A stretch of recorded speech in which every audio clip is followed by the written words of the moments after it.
누가복음 12장 16절부터 21절까지 다 같이 합독하겠습니다. 시작. 또 비유로 그들에게 말하여 이르되 한 부자가 그 밭에 소출이 풍성함에 심중에 생각하여 이르되 내가 곡식 쌓아둘 곳이 없으니 어찌할까 하고 또 이르되 내가 이렇게 하리라. 내 곳간을 헐고 더 크게 짓고 내 모든 곡식과 물건을 거기 쌓아두리라. 또 내가 내 영혼에게 이르되 영혼아 여러 해 쓸 물건을 많이 쌓아두었으니 평안히 쉬고 먹고 마시고 즐거워하자 하리라 하되 하나님은 이르시되 어리석은 자여 오늘 밤에 내 영혼을 도로 찾으리니 그러면 내 준비한 것이 누구의 것이 되겠느냐 하였으니 자기를 위하여 재물을 쌓아두고 하나님께 부요하지 못한 자가 이와 같으리라. 아멘. 오늘은 본문을 중심에서 은혜 나눌 제목은 당신은 부요한 자인가 생각해 보면서 같이 은혜 나누도록 하겠습니다. 하나님은 부요하신 분이시다. 두 번 고백합시다. 시작. 하나님은 부요하신 분이시다. 하나님은 부요하신 분이시다. 학개서 2장 8절에 세상 만물이 다 내 것이고 은도 내 것이고 금도 내 것이라 이렇게 하셨습니다. 그렇습니다. 모든 만물들이 다 하나님의 것입니다. 네, 우리가 하나님께서는 우리 인생들에게 그러한 것들을 선물로 주셨습니다. 그래서 전도서 5장 19절에 우리 모든 인생들이 땀 흘린 대가로서 물질을 얻고 부요를 누림으로써 즐거워하는 것이 하나님의 축복이라 이렇게 말씀하셨습니다. 전도서 5장 19절에 솔로몬은 우리 모든 인생들이 땀 흘려 수고해서 그 대가로서 물질의 복을 누리고 그것으로 말미암아 행복하고 즐거움을 누리는 것, 이것도 하나님의 큰 선물이고 하나님의 복이라 이렇게 말씀하셨는데 그렇다면은 얼만큼 우리가 가져야 행복하겠는가? 전도서 1장 7절과 8절에는 아무리 많은 것을 가졌다 할지라도 우리 마음의 욕심을 채우지 못한다라고 하셨습니다. 마치 이는 모든 강물이 다 바다로 흐른다 할지라도 바다를 다 채우지 못하리라 이렇게 전도서 1장 7절과 8절 그리고 4장 8절에도 말씀하셨습니다. 우리의 마음의 욕심은 바다보다 더 깊고 바다보다 더 넓어서 이 세상의 그 어떤 것으로도 우리의 원하는 것들을 다 채울 수 없다 하는 것을 말씀하셨습니다. 그러면 무엇으로 우리의 마음을 채우고 그러므로 우리가 정말 행복한 삶을 살 수 있을 것인가? 19세기에 러시아의 작가 톨스토이는 사람에게는 땅이 얼마나 필요한가 라는 이 책을 썼는데 이 책에서 우리의 인생이 결국이 어떻게 되는 것인가, 어떻게 해야 정말 행복을 누릴 수 있는가 하는 것을 보여주는 작품으로서 고전 작품으로서 많은 사람들이 읽혀졌고 익히 다 많이 아실 겁니다. 그래서 얼마나 많은 땅이 필요한가, 우리가 살아가는 데 있어서 얼마나 많은 땅이 필요한가, 또 우리가 살아가는 데 얼마나 많은 돈이 필요한가. 이 톨스토이 작품에서는 러시아의 빠흠이라는 한 소장인 농부가 있었습니다. 근데 이 빠흠이라는 이 소작이는 아주 시골에서 농사를 지면서 평범하게 살아가면서 아내와 자녀들과 더불어서 정말 행복하게 살았던 사람입니다. 그런데 어느 날 도시에서 살고 있는 처형이 시골에 내려왔습니다. 그러니까 둘이 언니 동생이죠. 내려와서 언니는 장사꾼에게 시집을 가서 도해지에서 살게 되었고 이 동생은 시골에 그 농부에게 시집을 가서 농사를 지으면서 이렇게 살게 되었습니다. 그런데 이제 언니가 도예지에서 시골에 농사 짓는 동생에 내려와서 차를 마시면서 이런저런 이 얘기를 합니다. 행복하냐, 어떻게 잘 살고 있느냐, 자녀들한테 이렇게 물어보면서 행복하게 잘 살고 있는지 물어보면서 얘기하는 가운데 언니가 자기가 살고 있는 것에 대해서 막 이렇게 자랑을 늘어놓습니다.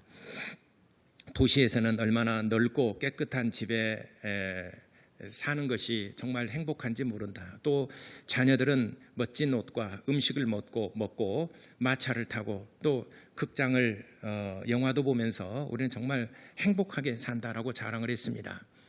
그러니까 동생이 가만히 이렇게 얘기를 나누다 보니까 그 말이 좀 거슬렸나 봐요. 그래서 동생은 그렇다 하더라도 나는 언니네 삶과 나는 전혀 바꿀 생각이 없어. 나도 행복하거든. 우리는 아무 걱정 없이 살 수 있고 또 언제든지 우리가 먹을 것을 얻을 수 있지만 장사는 잘못되면은 배고플 수도 있고 또 잘못되게 되면 부도나게 되면은 하루아침에 망할 수도 있잖아. 그러나 우리는 배고플 염려가 없고 망할 염려가 없으니 나는 언니네 삶과 바꾸지 않을 거야. 그러니까 언니가 또 대답합니다. 야, 사람이 돼지처럼 배만 안 고프면은 뭐래? 뭔가 이 세상에 살면서 누리며 살아야지. 멋진 옷도 입고 또 훌륭한 사람들, 저명 인사도 같이 만나면서 이렇게 사는 것이 얼마나 즐거운지 몰라. 너처럼 뼈 빠지게 일해봤자 너희들은 걸음 속에서 냄새 풍기면서 그렇게 살고 너희 자녀들도 그렇게 죽어갈 거야. 그러니까 동생이 또 대꾸를 하죠. 우리는 비굴하게 비겁하게 다른 사람에게 머리 숙일 필요도 없고 또 어느 누구도 우리는 두려워할 필요 없어. 나는 내가 농사져서 내가 땅은 거짓말하질 않아. 노력의 대가를 우리에게 제공해 주니까 우리는 그럴 염려 없어. 그리고 형부가 언제 사업하다가 술독에 빠져서 술 중독이 되어서 될지 아니면은 또 돈이 좀 있다라고 그래서 돈이 사람 있으면은 또 뭔가 딴 데 눈을 돌리잖아요. 노름에 빠져서 이렇게 망하게 될지 어떻게 알겠어? 둘이 서로 자기가 더 행복하다라고 그렇게 처음에는 언니 자매 간에 참 그 좋은 만남이었었는데 이 얘기를 하다 보니까 누가 더 행복하냐? 도회지 사람이 더 행복하냐? 아니면 농사 짓는 사람이 더 행복하느냐? 계속 지지 아니하고 내가 더 행복해. 아니야. 나는 너희처럼 그렇게 사는 거 나는 안 바꿀 거야. 나는 내 삶이 행복하거든. 여러분은 어느 쪽 삶이 더 행복하다고 여기십니까? 나름대로 판단 기준이 다 다르겠죠. 그런데 이 얘기를 자매간에 한 얘기를 가만히 동생의 남편 이름이 빠흠입니다. 빠흠이 이 얘기를 가만히 들어보고 결론을 내립니다. 그래도 나는 내가 행복한 거야. 비록 소작인으로서 작은 땅을 가꾸면서 살고 있지만 우리는 다른 사람한테 머리 숙일 필요도 없이 우리는 떳떳하게 살아갈 수 있어. 부도날 염려도 없어. 그렇지. 그래서 동생의 말이 더 옳다라고 여기고 마음에 그게 더 행복하다라고 생각을 했습니다. 그런던 어느 날 악마가 이 빠흠의 마음속에 이런 생각을 불어넣었어요. 과연 그럴까? 지금의 삶이 과연 행복할까? 지금 가지고 있는 이 삶이 과연 행복할까? 악마가 그를 시험하려고 합니다. 그리고 악마가 그를 파멸에 빠뜨리려고 계획을 세웁니다. 그 악마가 가져다 준 계획이 뭐냐면 있는 것을 빼앗는 것이 아니라 더 많은 것을 주었어요. 그래서 어느 날 기회가 돼서 옆에 작은 땅을 사들이게 되었습니다. 그리고 또 시간이 지나서 또 가꾸어서 또 땅을 사게 됩니다. 그래서 소출이 많아지고 그러다 보니까 더 넓은 땅을 사게 됩니다. 어느 날은 그 지주가 부도가 나서 그 거대한 땅을 헐값에 매각을 하려고 합니다. 기회는 이때다. 빠흠이 계약을 맺고 그 땅의 경기가 어디인가 그 넓은 땅을 사려고 길을 나섭니다. 결국 그 땅을 다 돌아보지 못하고 거기서 죽는다는 얘기입니다. 우리 인생이 살아가는 데 땅이 얼마나 필요할까? 언제부터 그 행복이 무너졌을까? 그래서 이 작품에서 우리에게 메시지를 전달하는 것은 물욕이 사람을 어떻게 망가뜨리는가를 보여주는 작품이라 하겠습니다. 행복지수라는 게 있죠. 얼만큼 가져야 내가 행복하겠는가? 얼마나 많은 땅을 가져야 내가 행복하겠는가?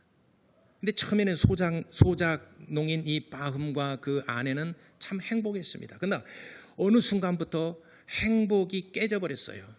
그게 뭘까? 자본주의 사회, 문화. 언니가 했던 말이 뇌리에 박혀 있잖아요. 여러분, 행복지수가 가장 높은 나라가 어디라고 그랬습니까? 행복지수가 높은 나라, 뭐 한 40가지인가 그 항목이 있어요. 40가지 항목을 이렇게 그 설문조사를 통해서 전 세계 각국에 있는 나라들을 전부 다 조사를 해봤습니다. 당신은 과연 행복한가? 가장 행복하다라고 느끼는 나라가 뭐 방글라데시나 부탄이나 이렇게 하니까 우리가 웃었잖아요. 근데 최근에 방글라데시, 부탄이 행복하지 않다라는 거예요. 왜냐하면 그들이 농사를 짓고 그리고 이웃과 더불어서 같이 먹고 마시고, 우리도 공업화가 되기 이전에 농경사회에 있을 때, 그러니까 대략 한 1970년을 기점으로 해서 70년부터 우리는 공업화가 이루어졌고 70년 이제 60년대 이전에는 농업국가였습니다. 저도 어렸을 때 시골에서 그 가을거지 다 끝나고 나면은 사랑방에서 고구마도 삶아 먹고 그 방에다가 그 가마니로 쟁여놓지 않습니까? 쥐랑 같이 살았어요. 쥐가 천정에서 돌아다니는 소리, 오줌 싸는 거 다 보면서 쥐랑 더불어 같이 살았습니다. 고구마도 삶아 먹고 감자랑 토란이랑 같이 해서 삶아 먹고, 또 삼촌들이 옆에서 핫토 치는 것도 옆에서 구경하고, 그러면서 또 겨울이 되게 되면은 눈이 막 쌓이잖아요. 그러면 새총 갖고 새 잡으러 가고. 근데 대여섯 살, 일곱, 여덟 살 새총을 쏘는데 새가 맞겠습니까? 안 맞겠습니까? 한 마리도 못 잡았어요. 그냥 놀러 다니는 거죠. 그냥 뛰어다니고 하는 거죠. 토끼 잡으려고 뭐 잡으려고 활을 만들어 갔지만은 잡히겠습니까?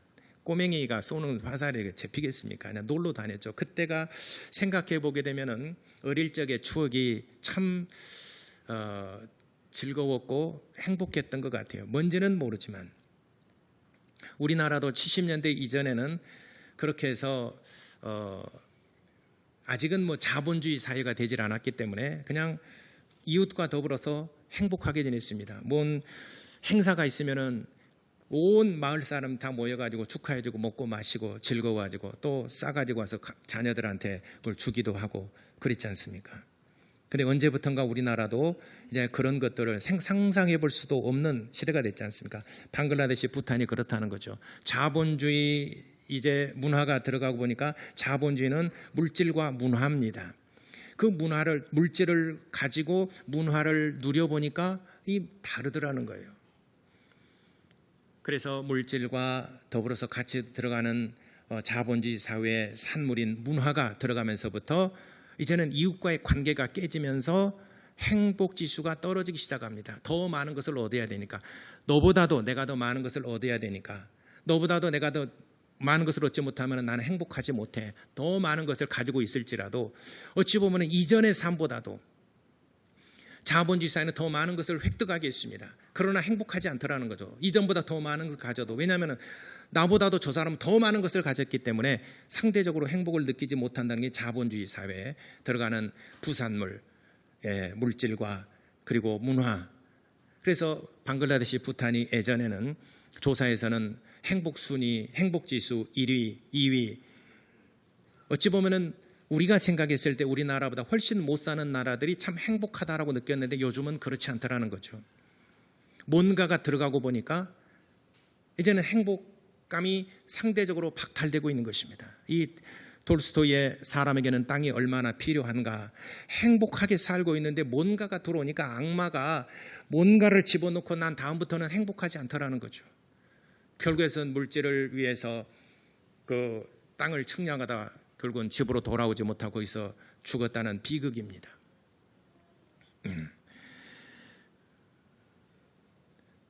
과연 우리가 하나님은 우리 인생들을 정말 행복하게 살아가도록 그렇게 지었는데 또 여건들을 모든 여건들을 다 마련해 주셨는데 왜 우리는 행복을 누리지 못하는 것일까? 왜 우리는 정말 행복감을 박탈당하고 살아갈까? 이 정말 그 경쟁 사회에서 스트레스를 받고 이렇게 살아가야만 될까?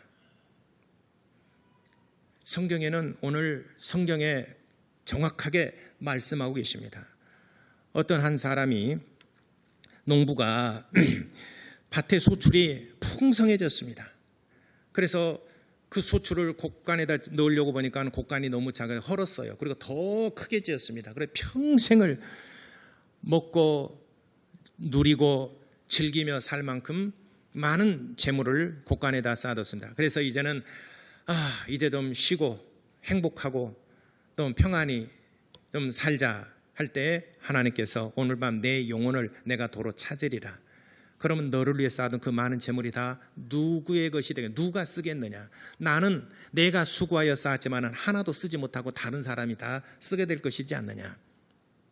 왜 이런 비극을 맞이하게, 왜 이런 비극에 대해서 말씀하셨는가?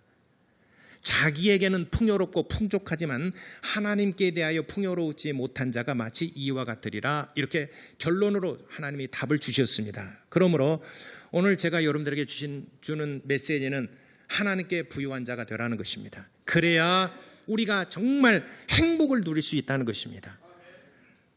지구상에는 모든 강물이 바다로 다 흐른다 할지라도 바다를 채우지 못한 것처럼 우리의 욕심이 세상의 모든 만물을 우리에게 다 주신다 하더라도 우리의 욕심을 채우지 못하는 것은 비극입니다. 무엇이 우리를 그렇게 가난하게 만들었을까? 많은 것을 가졌지만은 무엇이 우리를 그렇게 가난하게 만들었을까? 악마가 오늘 이 빠훔이라는 그 사람에게도 악마가 들어가서 과연 그럴까? 과연 그렇게 해서 행복할까? 라고 하는 의문을 던져주고 실질적으로 그렇게 이끌어가잖아요. 마귀가, 악마가. 그러니까 결국은 멸망의 구렁텅이에서 헤어나오지 못하고 결국 불행하게 죽었습니다. 그 전에는 행복했는데 무엇이 우리를 행복하지 못하게 하는 것일까? 자기에게는 부유하지만 하나님께 부유하지 못한 자가 마치 이와 같으리라. 이렇게 말씀했습니다. 디모데전서 6장 7절 8절에도 우리가 세상에 아무것도 가지고 나온 것이 없으되 우리가 또한 하나님께로 돌아갈 때도 아무것도 가지지 못한 채로 돌아가게 될 것이다. 이렇게 말씀했습니다. 요한계시록 3장에는 라오디게아 교회에 대해서 책망하는 장면이 나옵니다. 라오디게아 이 지역은 굉장히 부유하고 금과 은과 이런 그 광물 자원들과 무역이 풍성한 곳입니다. 그래서 라오디게아의 사람들은 정말 부를 누리며 살아갑니다. 우리나라 전체 지도를 놓고 보더라도 부촌이 있고 빈촌이 있고 그러죠. 도시, 시나 군단이 시로 봤을 때 어디가 가장 잘 사는 도시입니까? 우리나라 전체 지도를 놓고 볼 때 어디가 제일 부촌입니까? 예, 아무래도 공단이 있고 뭔가 이렇게 그 생산이 있는 곳이죠. 울산도 잘 사는 곳이고 거제도도 잘 사는 곳이고 또 창원도 잘 사는 곳이고 광주도 잘 사는 곳이고 못 삽니까? 그건 못 산다고 느끼는 나라가 못 산다고 잘 못 산다라고 느끼는 우리가 이렇게 잘 살고 있다면 세계적으로 얼마나 우리나라가 잘 삽니까? 우리 광주는 별로 잘 살지 못하고 광주를 집어넣으니까 그 지역에 집어넣으니까 보니까 대부분 웃고 있는데요. 우리는 이 시도 평균으로 봤을 때 우리 광주는 생산성이 별로 없기 때문에 교육, 문화, 예향의 예술의 도시다라고 해서 전부 다 소비하는 곳이지 않습니까? 그래 잘 살지 못한다라고 누리는 우리가 이 정도 사는데 전 세계적으로 우리나라 위상이 얼마나 그래서 세계 10위권이 아니라 이제 5위권 안에 들어가지 않습니까? 실은 우리만 모르고 있어요. 그런 노래도 나온다면서요. 나만 모르고 있네. 뭐 그런 노래도 너만 모르고 있는 거란가 나만 모르고 있는가 너만 모르고 있네라든가 뭐 그런 노래도 이제 나온다 그런답니다. 히트칠 것 같아요.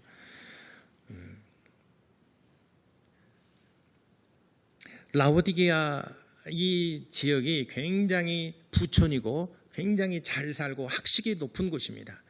그래서 그들은 스스로 생각하기를 우리는 부족한 것이 없다. 부족한 것이 없다는 것은 아쉬울 것이 없다. 세상 살아가면서 뭔 아쉬울 것이 없다. 부족한 것이 없다. 라고 하지만은 하나님께서 라오디게아 교회를 향하여 책망하시는 장면이 요한계시록 3장 17절과 18절에 기록하고 있습니다. 너희가 이 땅에서는 비록 부요한 자라여 부족한 것이 없고 아쉬워할 것도 없다나 하나님께 부요하지 못한 자는 실제로 가난한 자요, 눈이 먼 자요, 벌거벗은 것을 알지 못하는 가련한 자라. 자기가 벌거벗어서나 자기 스스로를 알지 못하는 그런 가련한 자라. 그러므로 불로 연단한 금을 사서 부요하게 하고 흰옷을 사서 벌거벗은 수치를 보이지 않게 하고 안약을 사서 발라 영의 세계를 보게 하라. 이렇게 요한계시록 3장 17절과 18절에 라오디게아 교인들을 책망하고 있습니다. 그러니까 라오디게아 교인들은 자기를 위해서는 정말 부요한 도시입니다. 자기를 위해서는 정말 부족함이 없습니다.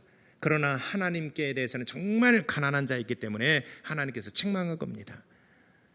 네가 벌거벗은 것이고 네가 모든 것이 아쉬운 것이 없다나 너는 벌거벗은 자로다.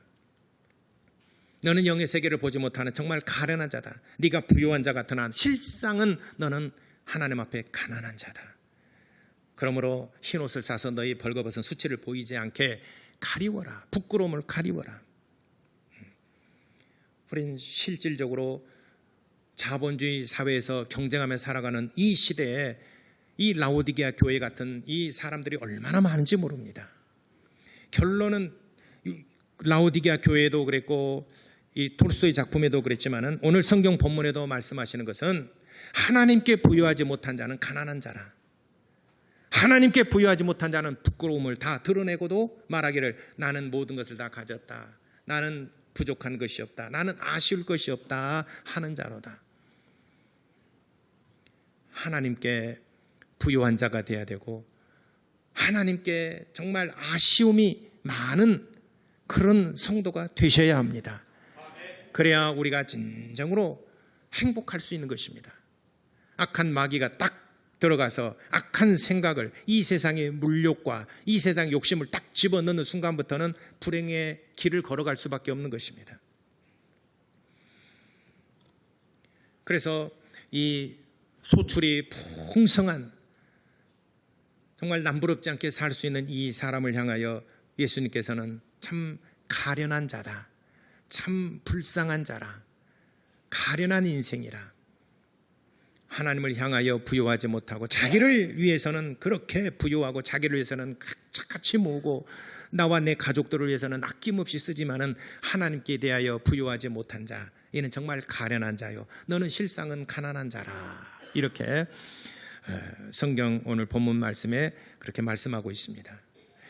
그러므로 우리가 무엇을 먹을까, 무엇을 입을까, 무엇을 마실까 하는 것, 염려, 근심, 걱정하는 것 이전에 우리가 먼저 그의 나라와 그의 의를 구하고 하나님께 대하여 정말 우리가 부요한 자가 되도록 늘 간구하시고 하나님께 구하는 성도 여러분 되시기를 바랍니다. 그래서 이 세상에서도 아까 전도서 5장 19절에도 말씀하신 것처럼 은도 금도 다 모든 것이 하나님이신데 이것을 우리에게 쓸 수 있는 권리를 주셨습니다. 그래서 내가 땀 흘려 수고한 대가만큼 얻어서 내가 누리면서 또 이 기쁨을 누리고 즐거워하는 것, 이거 하나님의 선물이라고 분명히 말씀하셨습니다. 그러므로 여러분들이 가지고 얻은 모든 재물을 가지고 이 세상의 문화를 누리고 이 세상 여러분 가족과 더불어서 또 좋은 것을 먹고 하는 것들 하나님의 축복이고 하나님의 선물이고 하나님의 큰 복이라 이렇게 말씀하셨습니다.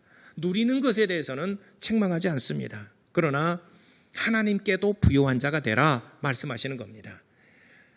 먼저 그의 나라와 그의 의를 구하라 했다라고 해서 무엇을 마실까 먹을까 입을까 이거 필요 없다는 얘기가 아닙니다. 하나님께서 이렇게 많은 선물을 주셨으니 노력하는 대가만큼 땀 흘려서 너희가 노력한 대가만큼 얻어서 너희가 이 세상 사는 동안에 정말 행복하고 즐겁게 가족과 더불어서 복되게 살아갔다면은 하나님을 향해서도 그렇게 부유한 자가 되라. 세상을 향해서는, 내 가족과 더불어서 세상을 향해서는 그렇게 행복하고 즐기며 누리며 살아가는데 왜 하나님을 향해서는 가난한 자가 되었느냐? 왜 너희 벌거벗은 수치를 그대로 드러내놓고 세상의 즐거움과 세상의 낙과 세상의 행복을 위해서만 살아가느냐?